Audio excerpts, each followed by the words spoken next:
আসসালামু আলাইকুম। অঙ্গীকার বাংলাদেশ ফাউন্ডেশনের অর্থায়নে সিরাজগঞ্জ জেলার রায়গঞ্জ উপজেলার প্রত্যন্ত এলাকার বিভিন্ন গ্রামের দরিদ্র এবং অসহায় মানুষদেরকে আমরা আজকে ঈদ সামগ্রী উপহার দিচ্ছি।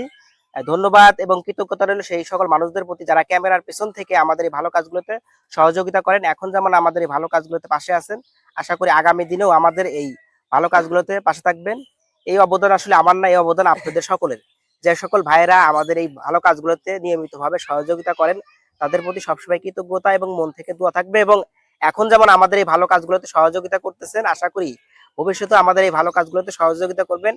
আপনাদের সহযোগিতার মাধ্যমে আমরা কাজগুলা বাস্তবায়ন করব। বিশেষ করে ধন্যবাদ এবং কৃতজ্ঞতা রইল অঙ্গীকার বাংলাদেশ ফাউন্ডেশনের প্রতি। ঈদ বাজারের বা ঈদ সামগ্রীর ব্যবস্থা করেছেন, তাদের প্রতি কৃতজ্ঞতা এবং ভালোবাসা থাকবে আমার পক্ষ থেকে। এবং তাদের প্রতি অনুরোধ থাকবে যে এখন যেমন আমাদের এই অঞ্চলগুলোতে কাজ করতেছেন, আগামী দিনেও আমাদের এই অঞ্চলগুলোতে কাজ করবেন। কারণ আমাদের এই অঞ্চলগুলা প্রত্যন্ত এলাকার মানে অবহেলিত মানুষগুলা বেশি। এই অঞ্চলে আসলে কাজ করা মানুষ ওইভাবে নাই। এজন্য আপনাদের প্রতি সবসময় একটা অনুরোধ থাকবে যে আমাদের এই অঞ্চলগুলোতে একটু বেশি বেশি কাজ করার জন্য চেষ্টা